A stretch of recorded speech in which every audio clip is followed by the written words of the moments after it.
Hello, everyone, and welcome to the North versus South FPL podcast featuring myself, Heath, and my co-host, State. How are you, buddy? Yeah, I'm good, mate. How about yourself? Not too bad, not too bad. It was a good weekend for both our teams. Two dominant away wins, yeah? Yeah, both winning by 3 goals. The mighty Millers winning 3-0 MK Dons, who've been doing well. But yeah, I mean, to be fair, real coupon buster will have been Watford, your boys getting that 5-2 win at Everton. I mean, I watched a match a day and I was just like, crikey, what just went on there? Actually, to be fair, I was watching Soccer Saturday at my football club with my little, and he was like playing with cars, and every 2 minutes I was like, what's going on here? Watford just keep bagging in the goals. It just came from nowhere. What's going on? It was ridiculous. We gone to a social event on Saturday, and we got in the car at 2-2. And I knew there was only like 15 minutes left, and I could feel in my pocket my phone going off. And I was just thinking, oh no, what's happened?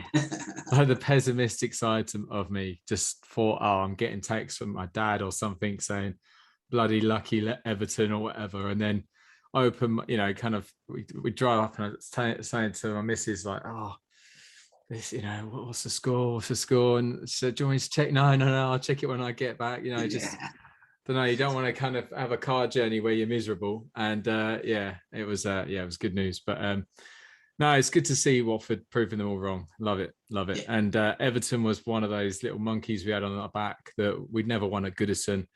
They've given us a lot of stick over the years, and to be fair, rightly so. We've been giving them just as much stick back. So it was quite nice to get one over on them. Watford guys there as well. That made you happy, I guess. Exactly. I did text my dad saying like, Josh King versus Richarlison this week. Who's gonna prevail? And he didn't text back. And then when I spoke to him at the weekend, you see my text? Oh yeah, no, yeah, it was charging. Oh, okay, yeah, right, Dad. Yeah, he's not tech savvy. Okay, well, I did promise. I said to my missus, I'm not going to talk about Watford all night because it'd be too tempting. So let's crack on with this podcast. Tell you what, if you talk about Watford more than 10 times, fine, you're fined. Okay. Perfect. And that counts as once already, right there. That's fine. That there's a discipline. I've got to be disciplined then. All right, cool. All right. So on the agenda today for the podcast, we've got our standard game week review. We've got our shit list. We've then got our hit list. We've got the North versus South mini league update. We've got our North versus South. It's a knockout debate. The greatest ever FPL player, North and South final reveal. It's all happening tonight. We've got a scouted teams feature, which will be Southampton, and then we'll have our game week preview, and then finally State has got a quiz for me, which I'm very much looking forward to. I tell you, I'm excited about this one, to be fair, because I've got some doozies in there. Been doing my good mathematics. You'll need some good mathematics. I don't think I've actually kind of won any of your quizzes so far, so I've got to win one. So it could be tonight. All right, so I don't want any fines from either side, whether it be Watford or that's two. That's two. Oh my God, straight away.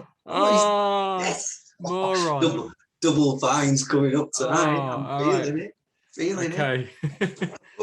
Yeah. Let's get going then. So our game week review, as always, we always look back at how we got on during the previous game week. So I believe State will be enjoying this one a little bit more than I am.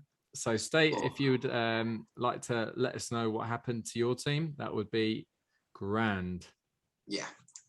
Mo Salah happened to my team. Oh, you want more? Oh, I don't really need more.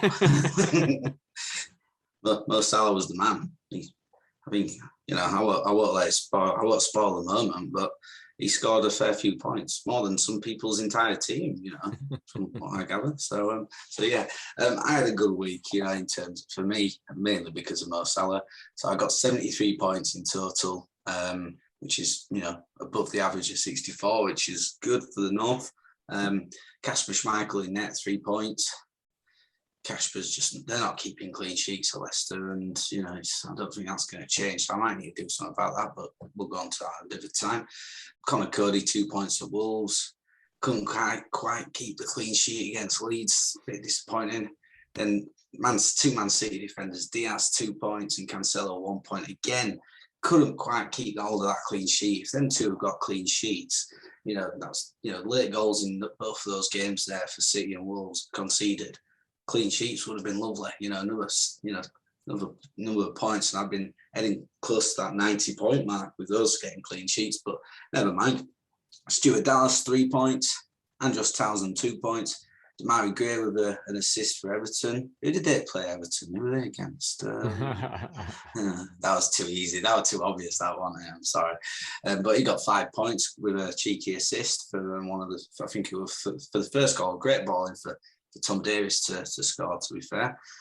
I'll leave my special person until the end. Actually, I'll go up to my forwards and then come back to my midfield. Cristiano Ronaldo, 1 point. I mean, God, United, I watched the game. United just never know. I mean, Ronaldo actually put the ball in back of net with a good goal, but a good finish, but was offside, I believe. And VAR ruled it out. And he did get booked as well for a bit of a naughty challenge. But to be fair, I think he was trying to maybe rile the players up a bit. Who knows? Jamie Vardy, disappointing, hacked off at half time with a potential injury of 1 point. And then Raul Jimenez, 5 points. He got an assist for Wolves, which was decent on that point. But then the man, the catalyst, the dream, the one that I keep telling everyone, if you don't have him as captain, you've got something wrong with you. And bang on, Mo Salah, 48 points for me because he was my captain. He scored 24 points in total, 3 goals, 1 assist, clean sheet bonus point, and he got 3 bonus points. 24 points for him, making it 48 for me. Big 73 points. And I said on Sunday I needed something big from one of him or Ronaldo, and one of them delivered. Go on, Big Mo. He's just unbelievable, isn't he? I mean, literally, his shoulders must be really painful right now because he's been carrying your team all season, really. Just like you last year with Kane and Son, really, wasn't it? But well, yeah. Look, but you needed 2 to carry your team. I only needed 1. So I don't know if that's a compliment or not to your team. It's a massive compliment to my team. It just means that if they have a bad week, which they're having, I mean, I forgot to mention my bench. All my bench: Scott Carson, nil point. Joe Matip, nil point. Mr. Mason Holgate at Everton, nil point. And Jacob Murphy at Newcastle, nil point. It's like the United Kingdom at Eurovision. 0 points all over the bench. There you go. So that was it, to be fair. But I'm happy with 73. It was looking like a bad week. I'll hold my hands up. Salah pulled it out of the bag for me. But that's why you pay your money for him. That's why you have him there. And if you didn't captain him at the weekend, guys, you were stupid. Yeah, I totally agree. Unless you had Mason Mount as captain. Yeah, I was getting a little bit excited up until the Liverpool United game, and even during the Liverpool United game, I was thinking, well, actually, still he hasn't got enough to beat me if Salah doesn't keep. Oh, Salah scored again. Well, if Salah doesn't score any, he scored again. Oh yeah, okay, game over. I'll turn this off. Yeah, good night. Good work, Ollie. Yeah, so no, he's just like a machine at the moment, isn't he? And Liverpool, I mean, the difficult thing here is the whole, were Man United that bad, Liverpool that good? I'm hearing a lot more things about Liverpool being pretty good, but Man United just being woeful. And to be honest, when you see like the finishes, Salah's finishes were just like, almost like 5-a-side finishes, it's just casual, just, he does seem like a machine. I know it's like terrible defending for some of his goals, but the composure that Salah has, in the vital areas, you just think to yourself, like, even the best can miss chances. But Salah, especially this season, I mean, he has had moments in the past where he's fluffed his lines and, easy chances. But this season, he just seems relentless. He's on another level. I think he wants his FPL points total champ title back. That's what he's going for. You know, I think so. He's on, yeah. That's the main thing. He's not going to board about a golden boot. You know, getting the best, most assists. He wants to be the top scorer in FPL history. That's what he wants in a single season. I think you. I mean, to be honest, like jokes aside, the one thing I really liked about him at the weekend was after the game he had an interview, and the first thing he wasn't talking about his goals or assists or anything. All he was talking about was Liverpool going for the title, and I thought that's good to see, and that he wants to stay at Liverpool. Because to be honest, I couldn't care less really if he, if he went to stay at Liverpool, if he went to City or whatever. It's just you want those players playing the Premier League, whatever. He's such a talent. Liverpool need to break the bank, don't they? They need to break the wage structure for him. But yeah, now he's brilliant. Best player in the world at the moment in current form. No one can argue. Do you know what you said? You said it a couple of weeks ago, or maybe a few weeks ago, and I actually, you said you can't argue, and I was thinking I want to argue, but I'm not going to because I couldn't be bothered. But now, like, there's no one there's no one who's coming close at the moment, is there? Really? State was right again. Thank you very much, guys. It's crazy. So let's lead off from his brilliance to your team's performance. I actually had a fairly solid week considering I didn't have Salah. I look at my team and I was actually quite happy. I didn't have the best subs though. My subs were actually probably the worst you could potentially do. So I say the worst, actually. It's not the worst. But Southampton and Lukaku both came out. And I brought in Dave, aka Aspilicueta, and at the last minute I brought in Kane for Lukaku because I don't like having players. I don't like having players in at that value not playing. So I just thought it's not much fun having Lukaku red and the fact he's not playing. So I'll bring in Kane. I was going to bring him in any time soon anyway. Turns out it's a big mistake on both transfers, really. We'll get to that anyway. But yeah, David Raya in goal with just 2 points. Sergio Reguilon with just 2. Cucurella came in for Kieran Tierney, and he got me a solid 0 points. But they were playing Man City, to be fair. Yeah. Rudiger was the standout performer, really. He got a clean sheet and he got an assist, so he got me 9 points. Ben Rama, again, looked lively. He looked lively, just didn't, it's up against he was in a tough match against Spurs, but again, he just feels like he's an assister at the moment. He just doesn't seem to be getting chances or even taking chances. So he's one who I've got to start thinking about maybe taking him out, although their fixtures are pretty juicy. Anyway, Wilfried Zaha, I joked about it last week about him not playing, and I was thinking, I hope he hasn't fallen out with the manager, which I didn't think he had, but he may have done because he started on the bench, and they're playing Edouard and they're playing Benteke. So I don't know what Vieira's playing at, but Zaha, that's not good for me. So again, that's a bit of a stinker. Another shining light was Emil Smith-Rowe, who got he played very well on Friday night. Got 13 points. His goal was a bit fortunate because it got deflected, but he's quite an exciting player to watch. And I guess you add the extra element that he's English as well, and it could be a future England international stuff. It's exciting to watch him. Arsenal have always been a bit fragile, haven't they, since they've had Arteta? So you don't know. You can't really get too excited about them because you don't know how long this form's going to go for. But they're doing all right. They've turned it around. I mean, I think they're joint on points of United now, aren't they? And people were mocking them early on the season about being relegation candidates and Man United being title challengers. So it's turned around quite well. They're not bottom three like they were. I think up to 10th. I think it's quite there's about 3 or 4 teams on like 14 points. I think so. It's they've turned things around, and I think they're unbeaten in I think the last 5 or something now. So they've definitely making inroads, which I think everyone knew they would do. They weren't going to stay bottom 3 for long where Arsenal were there. I think people got to remember they had a tough start. So, but yeah, I think like you said, it's just difficult to pick which games are going to actually turn up and be good in and which games are not. So it makes it difficult for a fantasy manager, that's for sure. Definitely, especially when you've got 2 players and one of them decides to be injured. their attacking wing back decides he doesn't want to take part, and he's not even a red injury. He's a yellow. So he's down as yellow. That means he should be playing. Yeah. So by the way, I'm referring to Kieran Tierney, if you're wondering. So then I've got Heung-min Son, who was my captain. Bit of a punt on him against West Ham. I was just thinking that, it's a derby. I thought that maybe Son normally turns up in those big games, and I thought maybe he would have done, but he didn't.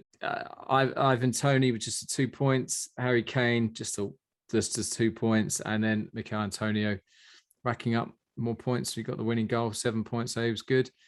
My bench, just like States, I can't mention 2 of the players on there due to a specific team, but let's just say I only had 3 points off the bench, so it didn't make any difference anyway. So overall a stinker for me in the sense of 45 points compared to State, but again, take Salah out and I would have I would have been fairly comfortable, but it's not to be. If you'd have been allowed to have a Northern player in, you'd have had Salah in, and you'd have probably had him as captain, and you'd been on 85 points, and you'd be laughing. So. Yeah, I think Salah just needs to make that transfer down to the down south. He needs to come down, play for a certain team I can't mention.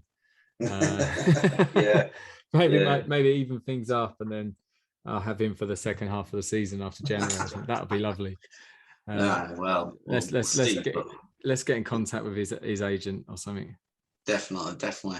So that basically just puts us quickly just onto the North versus South head-to-head table standings. So I'm now top with 15 points after 9 games, 5 wins, 4 losses, and Heath second on 12 points, 4 wins, 5 losses. So it's still tight, very tight there. And I mean, I know I'm ahead on the overall score, which probably is all to do with Mo Salah, but it's already tight. You've been wheeling your magic in a number of game weeks to take some wins, but the form is now starting to come my way. I think that's 3 in a row now, Heath. Yeah, but do you know what? I'm not worried. I'm not worried because I know overall your fantasy football skills are very, very low. So bit like your overall footballing knowledge, then basically, yeah. Yeah, and my footballing skills as well. Don't put yourself that far down. Lose a few pounds, you've been team next season. Don't worry, we can slate that man later in the show because his fantasy team is doing dreadful. So don't you worry. I've got something lined up for that man. Well, Heath laughs about that. That's an inside joke, guys. We'll tell you about it one time, but not today. So we'll go on our shit list then now. So the shit list, basically, we can have a maximum of up to 5 people on our shit list. Or, players, referees, managers, teams, other FPL players if we wanted. I've Heath on mine a few times. So, yeah, it's basically who's peed you off, who's damaged you, and like I said, blame whoever you want. I'm sure everyone has sort of players like they got gripes about after a fantasy game week, don't you? So, and especially if you watch them on Match of Day, one of them misses practically an open goal. So, I think there was a couple of those on the weekend. Yeah, so Heath, who have you got on yours? I mean, I know you say that you're having an okay week, but you must have a good list coming up today. I've got one player and a whole team. So I know you say max of 5 players, but I feel like this is relevant to kind of go against those rules just for tonight. So the first player who's the complete opposite of being shit, but is on my shit list because ultimately he's the difference, is Mo Salah.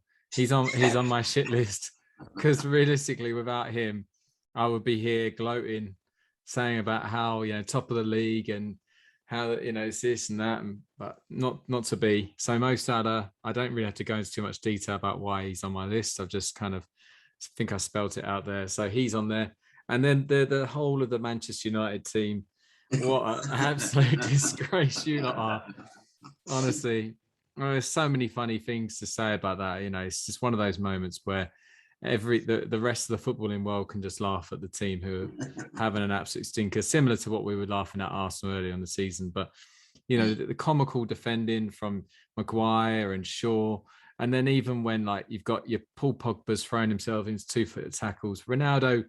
I know you're saying about he shouldn't have been sent off. But realistically, he's done a silly thing there. He's put himself in a vulnerable position, and there's all sorts of things. Ill discipline. Solskjaer is with the whole team in this shit list as well, because he's just as much to blame. And Man United fans as well, I might put them on there as well, because they don't know who to blame. They want to blame the Glaziers, they want to blame Solskjaer, they want to blame Gary Neville.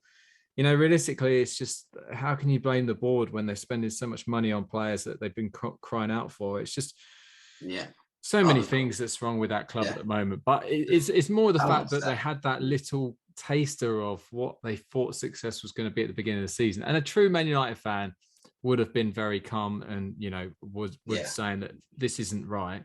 And don't get me wrong, by the way, I've got Man United fans who I speak to about this, and I'm well aware that the Glazers aren't getting blamed just because of who they're transferring in and out and stuff. It's all the infrastructure of the club, how Old Trafford's falling apart and stuff like that. I get that, but it's funny that when things aren't going to plan, the green and yellow scarves come out, and when everything's when they're beating teams comfortably, it's not a huge uproar. I guess that's just the fickle nature of football fans in general, rather than just giving United stick. But I guess it's just because United are such a big club that it's easy to see, and it's in our faces a little bit more. But they're on there. I mean, they were an absolute disgrace. You can't lose 5-0 at home when you're a club the size of United, but you can't lose 5-0 at home to your bitter rivals. Right? I mean, the Man City one back in the day, the 6-1 was bad, but Liverpool, the hatred there between those two, that's got to be even worse, really. That's my shit list. No, fair play, fair shit list. I can't disagree with that. I find it quite amusing as well, to be fair. So but you're right about United. I mean, God, the only thing that they did better than Liverpool was yellow cards and red cards. They got 6 yellow cards and 1 red card. That's the one thing that they outscored them Liverpool on. If you wanted to go that way, well done. It just kind of seems like they're a club who have completely lost their identity. They don't know what they want, and the fact is that a couple of managers ago, getting in Louis van Gaal and then Jose Mourinho, or even before that, getting in David Moyes, it was like you thought those were the right appointments at the time. Potentially, someone Mourinho, for instance, he was a natural born winner before that, and realistically, he just thought, he's going to take this team and push them to title chases, but. He won them trophies at least. True. More than what he's doing. He got him second in the league, which wasn't bad considering how much better Man City were than everyone else at that point. I think he did all right. But the problem with Mourinho is, as everyone knows, once things start going a little bit against him, he seems to sort of just unravel and makes silly things and comments and everything, and then it just all goes, and then he leaves basically. But I think he likes things to go his way. But then again, who doesn't like things to go his way? I love Mourinho, but you can always tell when the writing's on the wall with him. That's for sure. But like you said, look at the line of managers United are. I mean, look at David Moyes now. West Ham flying. West Ham are they're 4th in the league now. Yeah, no, and I'm really pleased for him, because after the Sunderland thing as well, I think everyone was writing him off. But he's a guy who's got a bit of dignity about himself, and he's not someone who really kind of went into that stroppy mode or anything like that. He just got on with his job, and I'm pleased for him, and I'm pleased that he's able to kind of prove the doubters wrong again, because I think he was treated pretty poorly at United. You think how long Solskjaer's had, and I'm not saying whether he does and doesn't deserve it. Realistically, I think he's done a job, whether that's the job that United fans want him to do or not. I mean, he's turned the club around. They've had some great moments under Solskjaer, but with Moyes, it was very, kind of impatient from the way it was perceived, and it was just because Ferguson was that good before, really. Oh yeah, it's hard person to go to. But how about yourself, mate? What's your shit list looking like? Well, I ain't got many to put on it, even though I should have, but I just wanted to add, I'll lose one of my shit lists and put yourself on your own shit list for you, by the way, because given that Arsenal scored 3 against Villa, Chelsea scored 7, Watford scored 5, Southampton 2, West Ham kept another clean sheet. You had plenty of opportunities to score some big points this weekend and you didn't, so I'm putting you on your own shit list, just so you're aware of that. Okay, thank you. I'll go on to my shit list now. So I'm not buying on that at all. think he's right there. I mean, God, how did you not see Chelsea putting 7 past Norwich and think, oh, let's do something here? Well, I guess up until Lukaku got injured, I was thinking exactly that, you know. Yeah. So, well, there you go. So, but that's never mind, you know. But yeah, I mean, God, my shit list. I mean, Edison from Man City is on the shit list because he conceded a penalty. He didn't really have to concede it, in my opinion, and you know, that cost me some clean sheet bonus points for Cancelo and Diaz. So I wasn't happy with Edison for that. So there's that. Jamie Vardy getting injured. What's that all about? I mean, I'm not putting Vardy on my shit list for that, but that, you know, that worries me, you know, because the man's a machine. For a guy who plays how he plays and not to get injured that often, you know, I'm just wasn't expecting it. So hopefully, I tell you what, I'm putting his knee or something that went, I think. So I'm putting Jamie Vardy's knee on my shit list. Not Vardy as a man. The writing's on the wall. You've got a strike force of about 90, don't you? You know, they're pretty old. Yeah, they've got some age between them. Definitely got some age between them. But, the OAP's up front for the Northern All-Stars, the Northern Super Kings. You know it is. And then Ronaldo's on my shit list. 1 point. He needs to get United ticking. You know, he started off the season well, obviously, but since then it's been not too great. It coincided, I guess, with Man United's shitty form, to be fair. So it's you know, not good. But something needs to change at United, as we've already discussed. So Ronaldo is on my shit list. You're on big bucks, and the fact that Vardy's injured may save you losing your place in my team for another week. But you're suspect. That's all I'll say, kid. But yeah, that's my shit list anyway for the week. It's not big because, you know, I can't have too much gripe, really. So yeah. Nice. Well, we'll swiftly move on because we've got a lot to talk about tonight. So we'll go straight onto our hit list, and the hit list is basically the opposite of the shit list. Well, not quite, I suppose. It's really players that we're trying to make you aware of, that if you hadn't seen the games at the weekend, or you're not keeping up with FPL, there are some players out there who are well worth a look. Just like the shit list, we've got a maximum of 5 players we want you to be well aware of. So, State, from a Northern perspective, who have you got on your hit list? Well, the obvious one we'll just get out of the way yet again is Mo Salah. If you've got the money, get him in. If you don't have the money, find it and get him in. Okay, so that's simple, right? Mo Salah. The other geezer definitely getting there is Phil Foden. You know, Foden is the man to get. Yeah, he's since he's come back from injury. He played 80 minutes in one game, and then he's starting every league game. I think this year you're getting a bit of a feeling that Pep's not going to go Pep roulette as often, especially early doors in the season. He needs to make sure that they're on point, they're up there. They know they're challenging with 2 other quality teams in Chelsea and Liverpool this season, and I think he's not gonna take risks like playing, the roulette game. I don't think very often, which means Foden, that lad's gonna play. Him and Grealish are playing pretty much every game, which is looking really good. Obviously, they're getting Kevin De Bruyne sort of, coming back to fitness, so he'll be playing a lot of the games. Bernardo Silva seems to be, but yeah, Phil Foden is the definite for me to get in there. He's on the hit list, and I think he's a big one to get in there. His price is only going to go up as well, so that's a big one for me. Is Mr. Foden from the northern teams. If you want to look at something a little bit outside the box, the lad from Lyon who scored 2 this weekend, obviously Maxwell Cornet.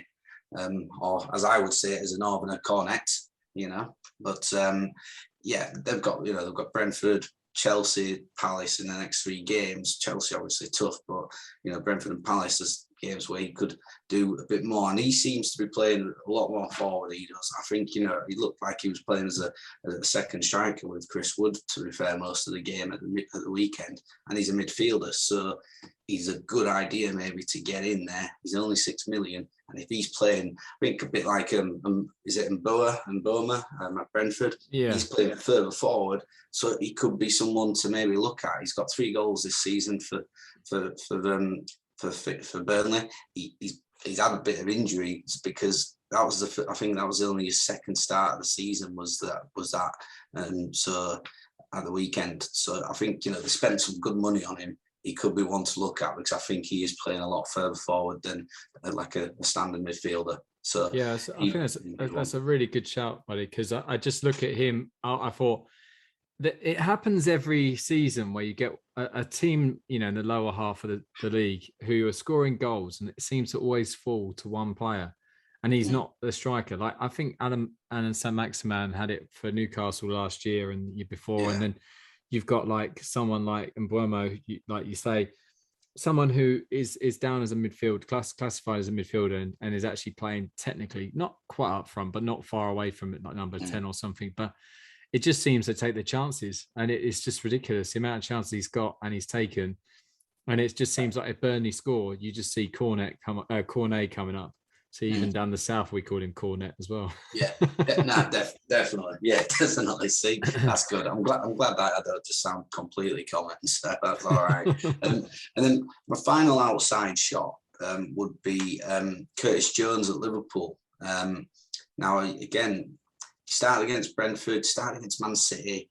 I think he picked up a knock and didn't play in the Watford game, but he started against Man United, didn't he, as well? And no, he didn't. Sorry, he came on for Milner early doors because Milner picked up a knock. But I think you could see for $5 million, this guy obviously Klopp really rates, and I rate him if you watch him play.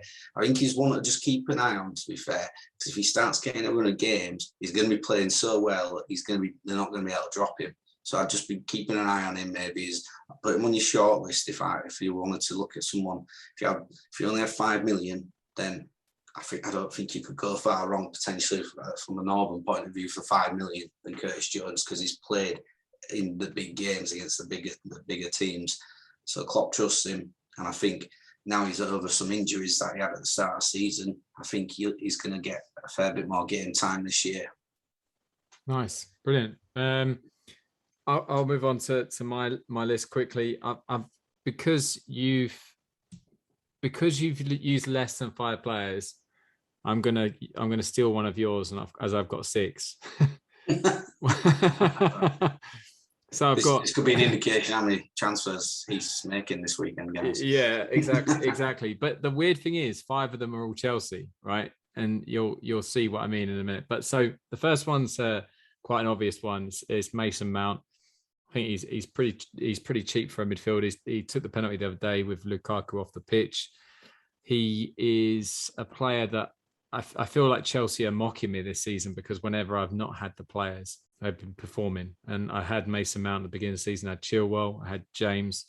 They've all had a great week. So, Mason Mount, again, you're always going to have to worry about Tuchel's and rotation policy and stuff. But I felt all the way through Tuchel's kind of like tenure at Chelsea, Mount's always been someone who plays quite regularly. And I was a bit surprised he wasn't playing earlier in the season, but he seems to be back now. So we'll see with him. But I think if you haven't got him, he's a good shout.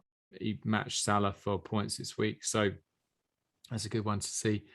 Ben Chilwell, he was on my list. I think he scored 4 times in 4 games, I think, for Chelsea, which is incredible. Yeah, he scored in his last 4 Premier League games for Chelsea, because he's only played 3 Premier League games this season, but he scored in the last game of last season. I see. That makes sense now, yeah. So people are like saying, well, he's only scored 3 goals. Yeah, it's because he hasn't played a single Premier League game up until Southampton a few weeks back. And he scored in that, scored against Brentford, and scored against Norwich. So yeah, good knowledge. Not played in the previous ones. So that's why he has scored 4 Premier League games in a row for Chelsea. First player to do so, I believe. So fair play. And his, again, always a disclaimer here with Tuchel, he could get rotated with Mikel Alonso, who also had a very good start to the season. So you never know, really. But his fullback counterpart, Reece James, is another one on the list. He took his goal very well as well. And the thing is, he's kind of like, I mean, if I had my wild card right now, I'd be laughing. But again, you never know. He might get dropped next week. But he is just like, I think he's the only person who can compete with Alexander-Arnold for big points, because he just seems to get bonus. He seems to get goals, assists. Yeah, he's pretty dominant. So he's just a bit unfortunate that he's got, so many other right backs in front of him when it comes to England. But yeah, very, very good player. Now, the other two Chelsea players I'm going to mention are technically not Chelsea players. They're on loan from Chelsea. So that gives the game away a little bit. So one who's got a lot of mentions on the Twitter community is Tino Livramento, who's the fullback at Southampton. He came in. Look good. Yeah, he's come in at 4 million, and he's basically got himself up to 4.4 now. But he's still a bargain at 4.4 if you can get him. He's a big guy for a right back, but he gets forward. I mean, I think he scored at the weekend, but he also hit the post, deflected shot, which was on its way in. So I would say that he actually could be to a certain extent a set and forget. You could actually put him in your team and just leave him there. And then obviously where there's all these other players with big values and stuff, you can probably get them into your team by keeping someone like him in, because although Southampton may not keep clean sheets, they do have a tendency, and we'll obviously talk about them later on, but they do have a tendency of knowing how to keep a clean sheet. But also, if not, they do get forward, and he seems to be in and around it. So he's another person to look out for. And the other guy on loan at Southampton is Armando Broca, or Broja. I'm not too sure exactly how you pronounce his name, but I'm going to go with Broca. And he's just an absolute lump up front. But for the size of him, he's got some pace as well. He was behind Armstrong initially, and now that he's up to speed, it looks like he's starting. I think it's like 5.5 or 5.6 million, something like that. But he's worth a look at, if you want a cheap striker. And then finally, another cheap striker. Can't mention his team name, but Josh King, ex-Everton forward who scored a hat-trick at the weekend. I mean, the guy had an outstanding game, and scored as well. I mean, even if he hadn't scored, he still had an outstanding game by the sounds of it.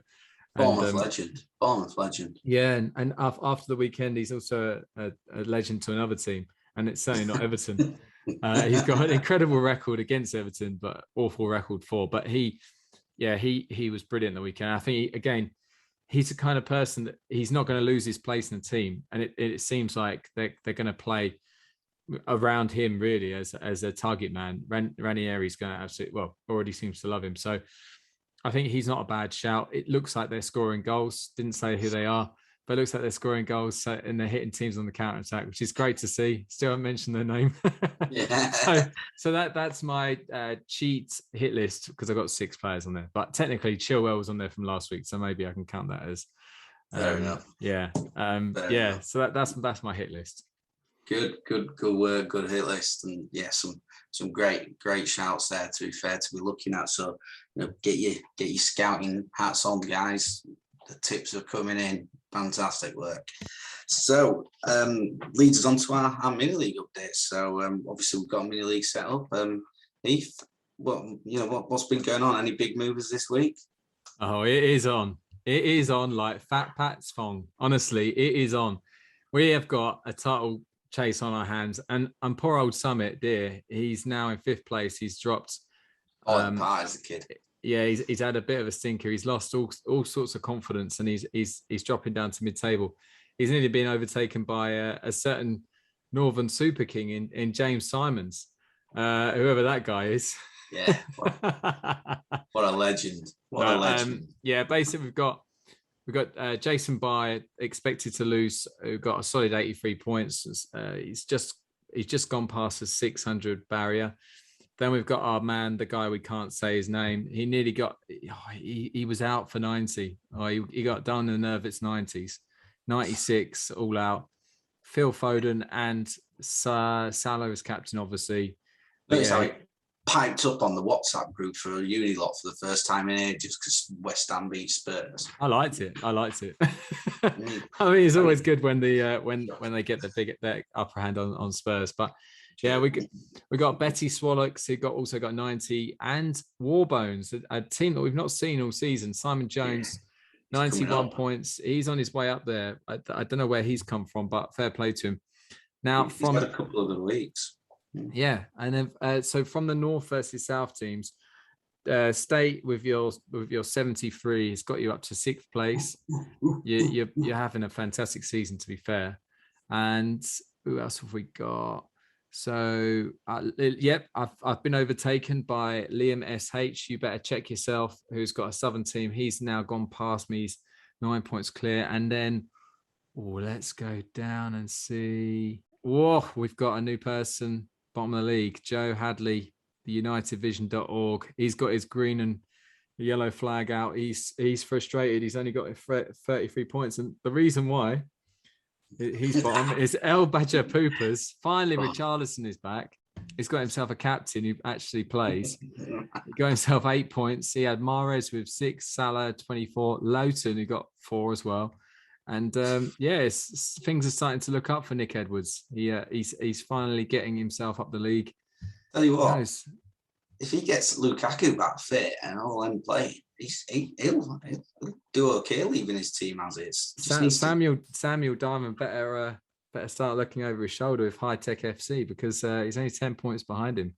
We could have a good old relegation fight on our hands. And I tell you what, Harrison Copley, 74 points in 20th place. Ned Stark's my dad, 20th place now, and he's very close to overtaking our man Mazza's King Gary 11, Marion, who had a stinker with 34 points. Oh, what brilliant! All in all, guys, the league is really shaping up. I mean, let's be honest, there's a big contrast between anyone who had Salah and didn't, but that's the whole beauty of this. You've got to pick them, and if you can't, like the Southern teams, then just feel miserable together. But no, lovely effort, guys, and keep up the good work. And that leads us on to the North versus South. It's a knockout debate. The greatest ever FPL player of all time. State, enlighten us. Well, this has been mine and Heath's search for who we feel is the greatest FPL player of all time, taking into a lot of factors, what somebody's done in a certain season, but looking at consistency in that season maybe. But, also what does the player bring as a footballer as well in general? I suppose it is all about points in FPL. But it's about scoring big points as well. Someone can get a boatload of points across 15, 16 seasons, but if they're only getting 70, 80 points a season, they're not really a great FPL player. Whereas you can get big players, you can get like your Luis Suarez who came in, scored a lot of points. So we've been just doing this all over, and we've taken a team from one player from each team of the 20 teams in the Premier League. We've split up into the North-South again, like we've been doing with our own fantasy teams, and we've been getting through the knockout stages. And after last week's sort of Northern regional final and the Southern regional final, we finally got our grand finale with Mo Salah representing the North. Obviously, the Liverpool man who's the best player in the world at this moment in time, against Thierry Henry representing the South. And Thierry Henry was one sexy player, wasn't he? So, yeah, I think we came to a bit of a decision that we were probably not going to come to an agreement on this point in terms of competing for these two players, I guess. Is that right, Heath? I think we're going to struggle with that. So yeah, I guess so. Yeah. So we ended up going to a poll to our Twitter followers, and we got quite a number of votes in. And Heath, what was the outcome? I'm just going to say this, right? And you can take it how you want. From my perspective, I look at this and I just think recency bias. Obviously, people are watching football at the moment and have forgotten all about how good Thierry Henry is or was. And it was the greatest FPL player, not who's the greatest footballer. Okay. Henry was incredible. Henry was incredible. Okay. So and Salah has been incredible this season and previous seasons, but personally I would still have gone Henry. But after our vote was out there, Mo Salah is officially the GOAT, the greatest of all time when it comes to FPL. 57%. Thierry Henry just a 43%. If you didn't vote, shame on you, and you wanted Henry to win. I mean, if you didn't vote and you wanted Salah to win, who cares, right? maybe it would have been nicer for him to win by a bigger margin. I don't know from your perspective, but that's pretty pedantic. So, yeah, Salah wins, and like I say, I'm disappointed. It feels like I'm not surprised. Salah's the better FPL player, and he has got the most amount of points in the season. But then I do think the FPL rules potentially have changed over the years, so maybe yeah. And he is a midfielder when he should be a striker, really. So that's your issue. That's not even my issue. That you're a stickler for that one. It is, yeah. I still stand by that. He should be a forward. Don't get me wrong. That I mean, look, guys. I would say it's the greatest FPL player. So you can give as much shit as you want. I'll hold my hand up and say Thierry Henry was a better footballer because he was definitely Thierry Henry a better footballer, but he's not a better FPL player. The only thing I would say, right, just to cut in, Henry went up to 14 million before he left the Premier League, right? Why has Salah not gone up to higher value? I mean, it just seemes 12.5 million. It still seems like he should have gone up maybe a little bit higher. I don't know. Yeah. Well, he's on 12.8 at the moment, isn't he? Yeah, but the beginning of the season, when you've had a good season, maybe his seasons are just, they're very good, but they're not outstanding. Whereas Henry had more outstanding seasons. I don't know. I mean, the highest Salah's been in his period on the game was 13.2 million. So I mean, he's been big money, obviously, but yeah, I don't, maybe they just don't put the prices up as much, because if you do, you then pretty much you're pricing them out of the market. Well, I think next season. I mean, but that's the whole point of it. It's how much should they be worth for people to still want to get them in? Look at Alexander Arnold. I mean, he's 7.5 million, and people still pay for him because he's just more effective than maybe a 7.5 midfielder. So, I think Salah, if he doesn't go up this season in price, because I mean, unless he gets a nasty injury or something like that and he's out for the rest of the season, which I don't want. I don't want that. I do not want that. Yeah, whatever. Telling Porkies now. Yeah, he's nations. Come on. He's going to have to be 13.5 next year if he carries on like this. Definitely. He has to be. But fair play. He's gone on to win that. And to be honest, I can't. If anyone was going to beat Thierry Henry, is Salah. But I still think that Thierry Henry probably, even as an FPL player, he's a better football player than Mo Salah, definitely. But even as an FPL player, I still think that people have probably forgotten about how good he was.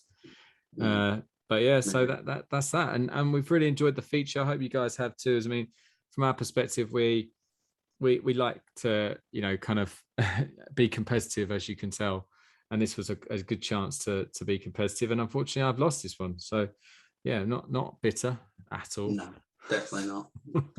Losing again, just like the team you support most weeks as well. But never mind, don't worry about it. So yeah, let's go on to our scouted teams. So we haven't done the scouted team feature for a little while. So I gave Heath Southampton to scout for us for this week. And so for our scouted team, so what we're looking for is we've got a set number of things that we're sort of going at and going through when scouting. So one of them is good from afar, far from good. That's basically someone who looks really good on the eye, but doesn't get you the fantasy points, but great player to watch. Then we're looking at your newcomer. So newcomer, whether it's to the side and to the league, who's the one to look for to get you some points. We've got your captain fantastic.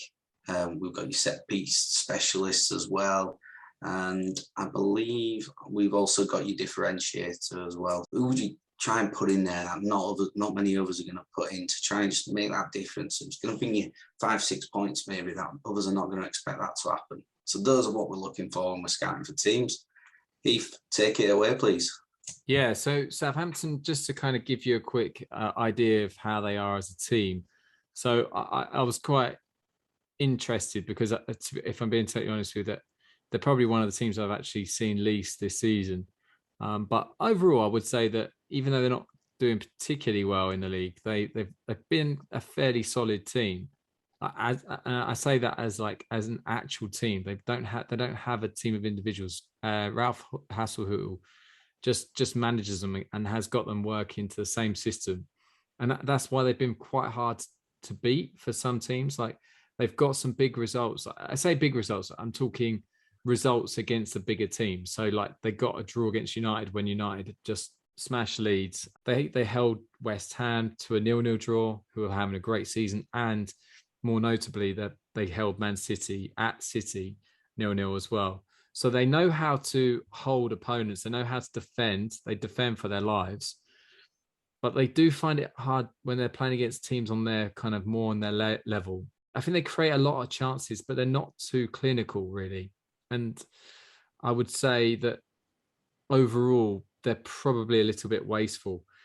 Their style of play kind of allows them to actually create decent chances, but I just think that they have a team of players who wouldn't be known for being clinical, I guess. But overall, I kind of looked at them and I just kind of thought, well, I know people will always kind of assume that they will be vulnerable to relegation, but personally, I would imagine that they would have enough to stay up because they do have, like I say, they have, even with James Ward-Prowse's deliveries, that and the fact that they're so dangerous from set pieces, that kind of stuff will keep them up. I personally think anyway.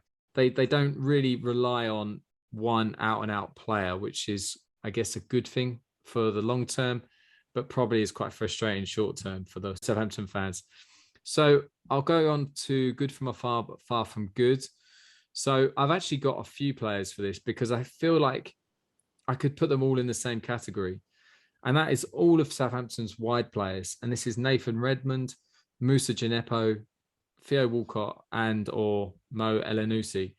They're all. Did you see Redmond's miss? Yeah, well, this is it. They're just all four of them are players that when you see them and they're up against your team, you're a little bit nervous because you know they've got the pace and they've got the skills and they can get past players. But they're just too inconsistent. None of them seem to score big, and especially this season, they've all had pretty, poor seasons, by their own standards.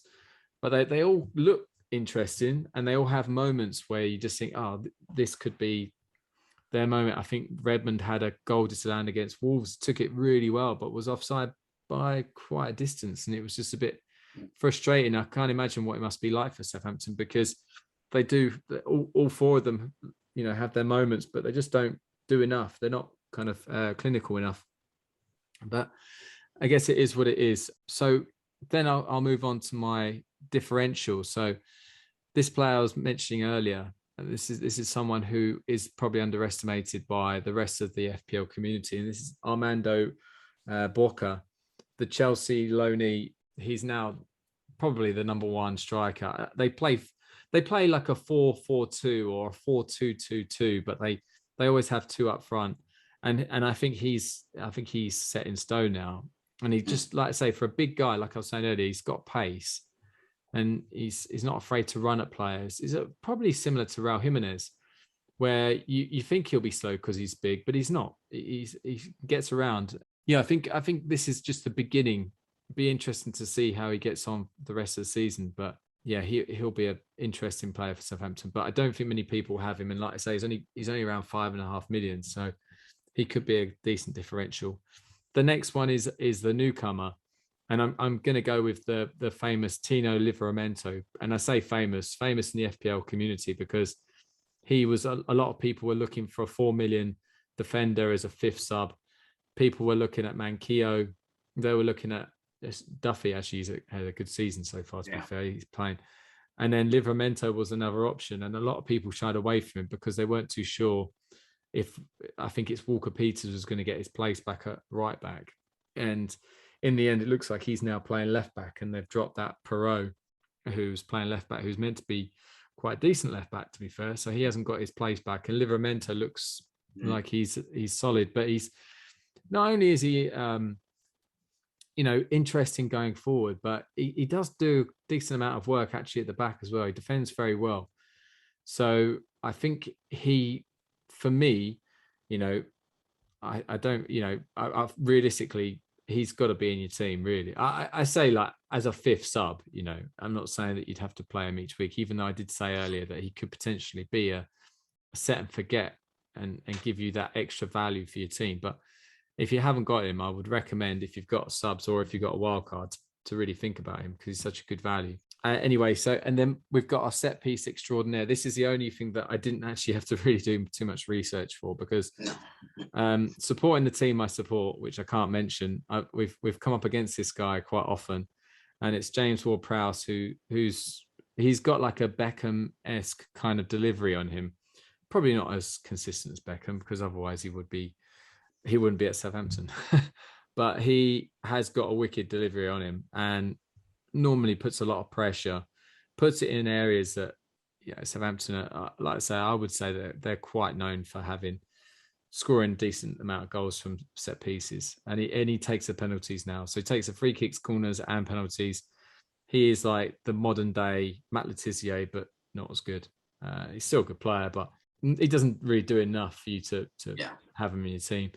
And actually, he also falls into the category of Captain Fantastic, because he's the only person in that team that I would think, if Southampton were playing Norwich City at home, he's the only one I would really think I would captain him, because he is someone you think is going to be in and around any chances Southampton create. But he just doesn't do it. He might score 2 goals in a game, or he might get a couple of assists or something every now and then, but he just doesn't do it week in, week out. So he's the kind of player it'd be interesting if he actually moved on and actually went to a different team to see how he'd get on. But I do think he's just signed a new contract this season, so I can't see it happening. Yeah. But you never know. But yeah, so overall, Southampton were interesting. They're a team if I'm being totally honest with you, and no disrespect to Southampton fans out there, because I think the whole point of that bit about this podcast, we wanted to highlight teams that don't really get talked about as much. And they're an interesting team, but they're easy to forget, unfortunately, because they don't really do enough for you to kind of get excited about them. Like, for instance, Crystal Palace at the moment, who are playing out their skin. Leeds last season, Brentford this season, their teams are just quite exciting when they seem to just take anyone on. West Ham, both last season and this season, they're just going for it, and you just know that they're playing out their skin. Southampton, maybe they are, but they just don't have enough for you to be excited about them. But overall, solid. And I wouldn't recommend a huge amount of their players, if I'm being totally honest with you. Good scout team, mate. I like it. Yeah. And what Heath says there, guys. We're not. Everyone knows people are scouting them to look out for Liverpool, Man City, them teams. But yeah, it's just trying to raise some awareness where you could find some additional help to, if you're a novice, you don't even know much about FPL, but you're playing it. There you go. Bit of extra info, and you never know, you can get a bargain. It'll pick up some points for you and free you up to go and buy those big players as well. So yeah, good scout team, that Heath. And finally, we move on to our game week preview. We look forward to game week 10. State, if you would like to give us your team. As I said last week, I was saving my transfers up so I could make a double transfer in this game week, which I am doing. So that is official. The transfer has been made. Early. Yeah, I've gone early. I had to go early, basically. I had to go early. There was no other choice. I'm telling you, it was a needs must type thing. So at the back, still got Schmeichel and Carson as my 2 keepers. Schmeichel will be in there. Defence I've not changed. So there's Cancelo, there's Diaz, Joel Matip, Connor Cody, Mason Holgate, who's my non-playing sub. Midfield, where I've made 1 change, so Stuart Dallas is still there. Mo Salah's obviously still there. I've got rid of Mr. Murphy at Newcastle, and I brought in Phil Foden for him, and that's just a no-brainer. So in my midfield, I've got Dallas, Salah, Foden, Townsend, and Gray to pick from. I would imagine for the game week, I've got Foden's going to be playing, Salah's going to be playing, and probably the 2 Everton lads. I'll probably have Dallas in there as well, because they're playing Norwich or Leeds, so that'll be that. And then I've substituted out Murphy there, and then I'm substituting out Jamie Vardy. I'm not sure about the injury, so I think he will get rested for this game week. They're playing Arsenal, which I know he does well against them, but I think that Daka's shown enough, and Iheanacho will probably play for the start this weekend. So that's why I subbed out Jamie Vardy, which left me a nice 7.5 million to pick another striker from. And, I'll be honest, I had some options. There's Callum Wilson, Sam Maximin. I could go Iheanacho, Leicester, but he hasn't really been scoring goals. Chris Wood. So there's plenty of options, but I've gone for a little cheeky gamble, and I've gone for Hwang at Wolves. So I've now got Hwang and Jimenez from Wolves up there. Now, the reason I've done that is because Hwang's only 5.7 million, and it gives me like just under 2 million in the bank for the next time. Captain Mo Salah. There you go. No brainer. Lovely stuff. Yeah. Okay. All right. Well, the Southern All-Stars are, I haven't made any transfers yet, but I've got 4.8 million in the bank from the Lukaku transfer. So realistically, I don't really need to be in any rush. I think it would be I think I've made one too many early transfers this year to try and get value, and I've messed myself up like last week. Big mistake, but I learned from my mistakes. So I've got Raya in goal, playing Burnley away, which is a tough game for Brentford, but I do fancy Brentford in most games. They're quite an interesting team to watch. I've got Sergio Reguilon playing Man United at home.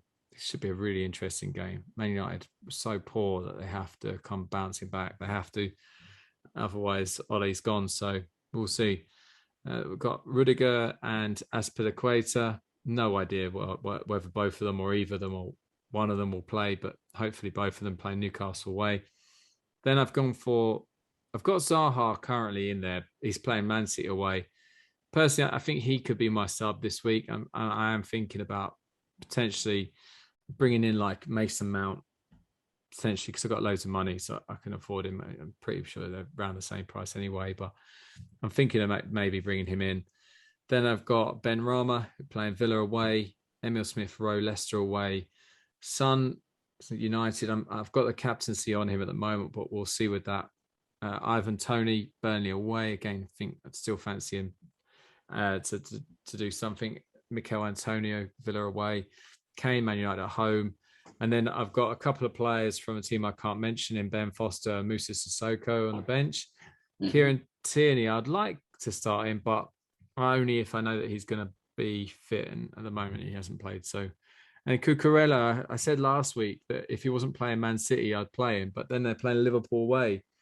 And he looked good against City, to be fair. I think him and Lamptey are fantastic fantastic fullbacks. I think there's no coincidence that Brighton are having a great season because they've got their solid back three like always, and it looks like Lamptey and Cucurella are storming it. So I don't know, maybe I might bring in Lamptey at some point, take out Tierney or something. I don't know, we'll see. But again, I'm not going to be afraid to take a -4 because I feel like there's a fair bit that needs to be done to my team at the moment because it doesn't excite me at the moment, but we'll see.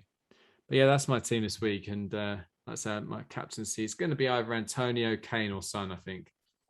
And Son is probably going to be there. He's like the fake Mo Salah, isn't he? He's like the Southern Mo Salah at the moment, where he normally turns up. Didn't turn up this week though. But yeah, so that's my team, and fingers crossed I can get back on track and Salah gets a dead leg or something.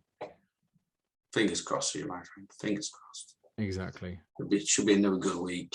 I'm seeing big goals for Liverpool and Man City against the Southern teams. So that hopefully will play into my hands yet again. Let's see.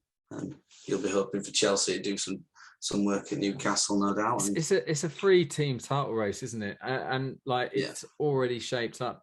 I thought at one point United, at the beginning of the season, I was guilty just like everyone else to think that getting Sancho and keeping on to Cavani and Pogba and then getting Ronaldo, you thought United have got to be title chasers. But yeah, it's looking interesting. Unfortunately, it really is men versus boys when it comes to Liverpool, City and Chelsea against anyone else, right? It's they're incredible, all three of them. Definitely are. And let's hope for, like you said, good title race. That'd be really good to see. Come on, the Northern Super Kings. Come on. Yeah. But yeah, no, excellent stuff. So that takes us on to our final piece of the week. Yeah, time flies. Quiz time. Beautiful. Are you ready, Heath? Are you ready? Born ready, mate. Well, so guys, what I've done for Heath this time is I've selected some matchups for him to decide who has scored the most Fantasy League points throughout their Fantasy League career.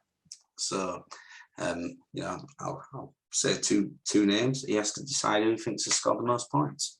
Now, there could be a few stitch-up ones in here. Ones where you think, it's surely got to be him. But then you're thinking, well, it might just be a trick question.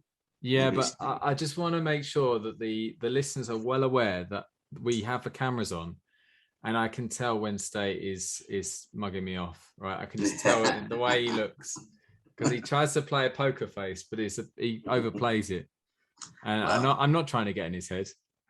No, I'm not. Well, I'll tell you what. Since you're going to be like that, I'll be a bit harsh with you on the first. The camera's going off. Yeah, the camera's going off right now. No, not quite. So let's go with two old guard players who have been around for what feels like centuries in the Premier League. May have had a cheeky time away, one of them. But Ashley Young versus Theo Walcott. Who scored the most Fantasy League points in their entire careers? I'm going to go with Ashley Young.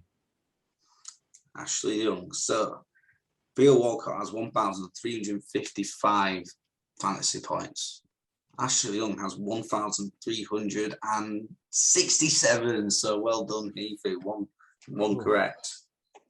Didn't think close on that one. Yeah, I didn't think it'd be that close. Very close. I was surprised it was that close, but yeah, there you go. Next one. Sadio Mane versus Mo Salah. Yeah, it's a tricky one because if one's not doing it, I'll go with Salah. Mo Salah, 1,167 points. Sadio Mane, 1,278 points. So incorrect. Because he Southampton, wasn't it, before? Yeah, a couple of bit. That was basically the killer for you. Damn it. So here you go. Here's another one. Two stalwarts for the Premier League. You've got Kyle Walker versus James Milner.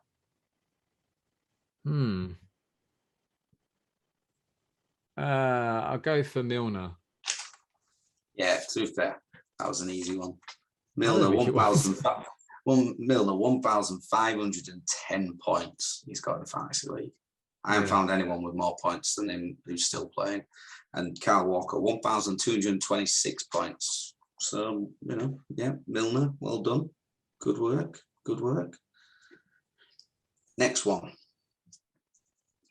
Cristiano Ronaldo versus James Tompkins. This is a stitch up. I don't know what it is. Oh, Jesus. Well, I'll go for Tompkins. Tompkins, 756 points. Ronaldo, 758 points. Oh, brilliant one, that is. Absolutely brilliant. I knew I'd get you on that one. Played that one well, I think. So, right then. Harry Kane versus Jamie Vardy. Oh, it's tough because they both came through at the same time. Did they really? Well, sorry, what I mean is that they were both kind of around, they both kind of got going. My head is screaming Harry Kane, but I'll go with Jamie Vardy. You should listen to your head more. Harry Kane, 1,459 points. Jamie Vardy, 1,303. All right, so how many have I got wrong? Actually, what was the benchmark? You've got 2 out of 5. I need you to get over 50%. All right, okay. So Yeah, you should easily do that. If you don't get over 50%, I'll fine you. If you want to get a fine on me, though, you need to get 7 right. I should have stepped you up. No. You can't. You're not having that. No. Right then. So next one, Jordan Henderson or Juan Mata.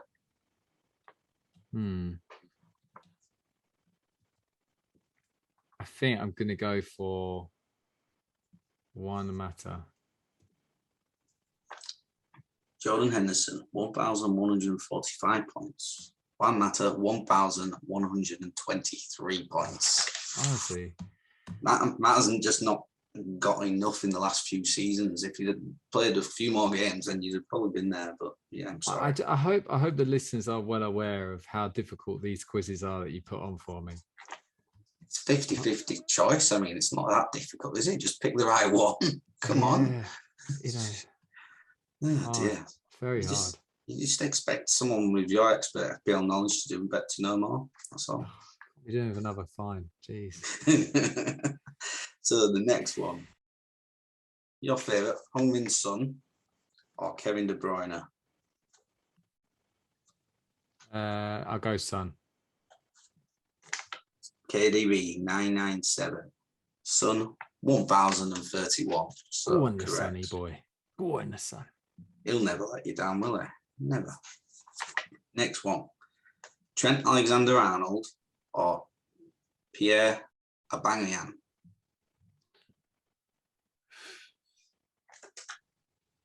Oh. It's hard to tell because Trent's been probably playing 4 seasons. Aubameyang's been probably playing 5, I reckon. But then he does get injured quite a lot. He's not had the greatest couple of seasons the last couple of years. And Trent, I mean, I'll go with Alexander-Arnold. So that Aubameyang 665. Trent 700. Correct. Well beautiful. Good man. 4 each now. 4 each. Oof. Things are getting tight. Next one. One of your favourite sons now.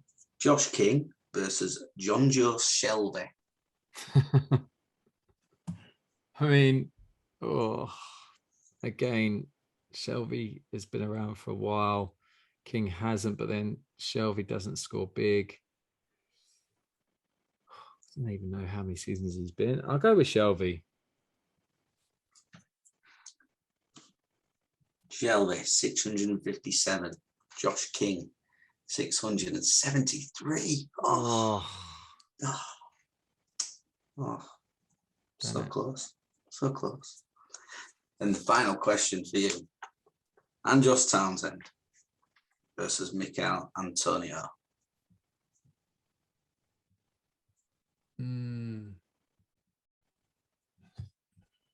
Oh dear. I know you want me to say Antonio, so I'm going to go Townsend. Yeah, you finally read my mind for the first time. There you go. Townsend 771, Antonio 724. Hey, So you got 5 correct out of 10.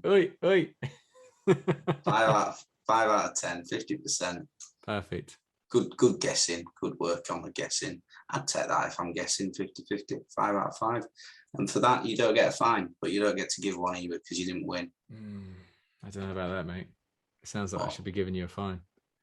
I said you needed to get 6. Yeah, after I got about 2 out of 6, whatever it was. No, you started off well. You were 2 for 2. You're doing well. Yeah. All right, I'll let you off. Or I'll tell you what. You can have a decider. I've got a decider, and yeah, I'll take the decider. Fine. I know what fine I'm getting if it happens, so that's fine. Yeah. So your decider is Nick Pope versus Lewis Dunk. This is a good one, this, because I can't bluff because you'd expect it to be a close one. Yeah. Or is it? Pope had one very good season. Dunk, I think, has just been consistently getting good seasons, but nothing too special. Doesn't used to. I'll go for Lewis Dunk. Lewis Dunk, 484 points. I've got this wrong. Nick Pope, 487. God. Oh, I knew it. As soon as you come back that excited and you came back that quick. Yeah, I couldn't keep a straight face. I'm useless to keeping a straight face. Yeah, I'm a bad poker player, that's for sure. All right, come on then. What's my fine? What's your fine? Choose my captain. I don't care, because to be honest, I really don't care. Choose my captain if you want. Right, because you're going to change your team by then. So, yeah, you're right. I'll choose your captain for you. You've got to make Harry Kane your captain. Cool.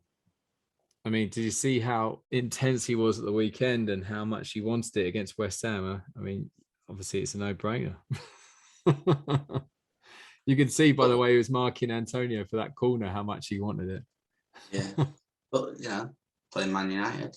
Yeah, no, it's Man true. United not good at the back at the moment. And they battered them last season, didn't they? Exactly. 6-1. But the reason why I'm happy giving you Kane, because I still think Salah will outscore him regardless. So yeah. I don't disagree with you there. I have always been way too nice to you on these quizzes, and the next one's going to be super hard, mate. I need you to transfer out Salah somehow. God, you do that to me for a week. That's just pure cruelty. I've not done anything as bad as that to you. I've never made you transfer Lukaku out. You made me transfer Kane out. Yeah, he had his one good week. I still did you a favour. Stupid, you brought him back in the week after. I know. 2 points. I mean, I feel like a proper amateur. Yeah, they did one good week and I bring him back in because just saw the glory. But you see, it's bad managerial decisions. I mean, the board is watching you. I'm telling you, they're on you. Yeah. But honestly, brilliant podcast again. Really enjoyed that. And we got through a hell of a lot. So, apologies if you listen to this and it's gone past the 3-hour mark. Yeah. We only want to give you as much as we can give you. That's what we're kind of here for. But no, brilliant, excellent work. And just wanted to mention the Twitter handle. So State is at FPL_Northerner and I am at FPL_Southerner. If you've got any feedback at all, feel free to get in contact with us, DM us, whatever. Don't be shy. If you've got anything to add, or if you're not liking a section or you want an extra section, anything like that, just let us know. If you want us to cut these podcasts down to half an hour because you're asleep by the time you get to this section, then wake up. And we're never going to do that. No, it's not going to happen. We like the sound of our own voices, hence why we're doing a podcast. Definitely. But so overall, lovely stuff. And State, thank you again. Been a pleasure, buddy. No, yourself. Thank you. Thank you for letting me be a gracious winner again. Much appreciated. Cheers. Okay, guys. Good luck in your game week, and we'll see you next week.